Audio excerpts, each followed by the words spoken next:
everybody, it's Alexa, and I want to share 7 phrases from Marie Kondo's Life-Changing Magic of Tidying Up that have changed my life ever since I started reading her book and I conducted the entire purge of the house, the basement, everything. My life has actually really changed for the better. It's kind of mind-blowing how much better things are.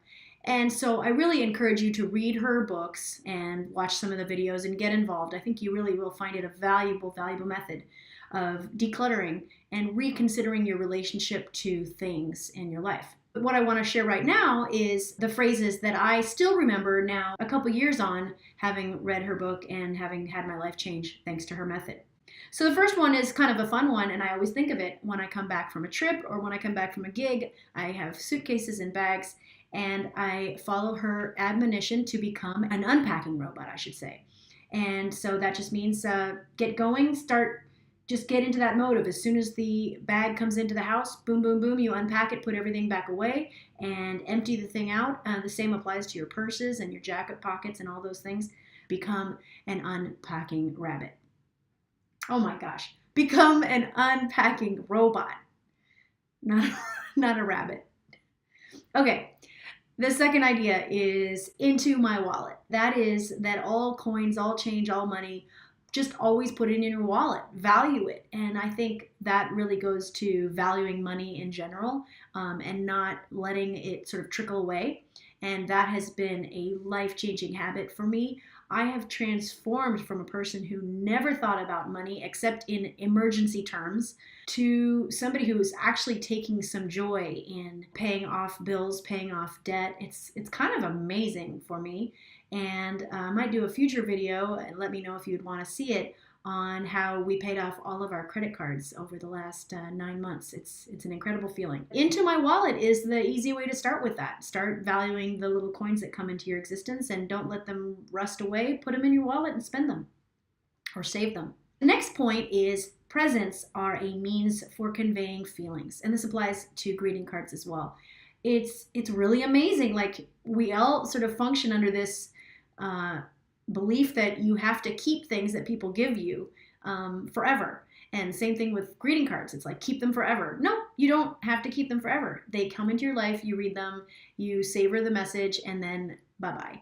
So the same thing applies to the gifts. Don't feel guilty. Regift them, give them to charity, make them into something else, sell them. But the gift was something that conveyed a feeling, and you received that feeling, and hopefully you made it clear to the gift giver that you did, and it's perfectly fine for you to move on from that point. The fourth concept is around books, and this is also very life-changing for me since I love books. If you haven't read it by now, the book's purpose was to teach you that you didn't need it.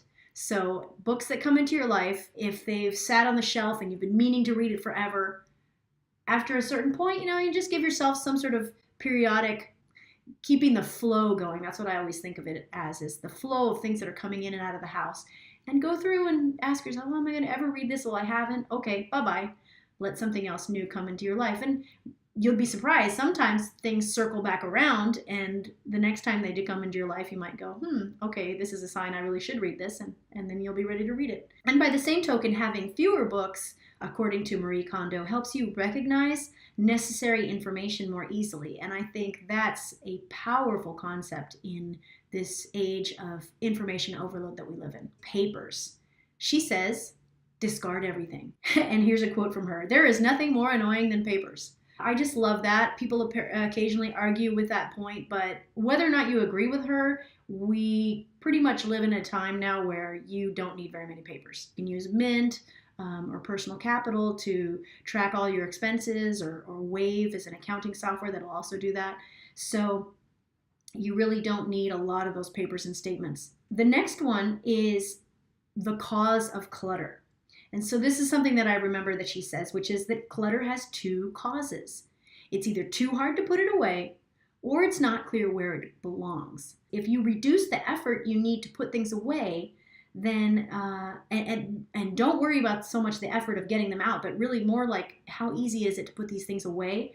That will eliminate a lot of clutter. And she does not believe in flow planning or frequency of use. She believes in you put all of the one like items together. And that also has really changed a lot of my organizing around the house, and it eliminates duplicates. Stockpiles and too much stuff is because you don't know where everything is. And this is my last point. It's so transforming. She says, what is the goal? Why are you decluttering? Why are you reevaluating your relationship with things of minimalism, if that's your goal, or simply of keeping those things that only spark joy? Why are you doing this? Well, the reason is to transform your home into a sacred space, into a power spot filled with pure energy. Now, isn't that inspiring? And that's what you can do when you start to clear out the excess.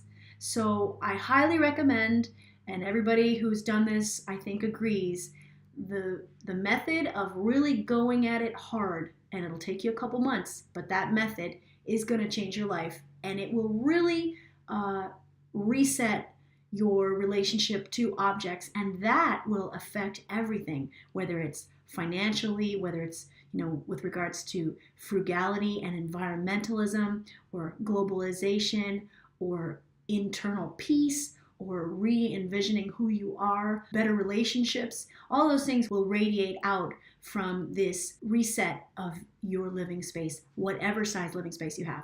So I hope those 7 phrases inspire you to get going. And please share your favorite phrases. There are many, many more in the comments below. Thanks for watching. Bye.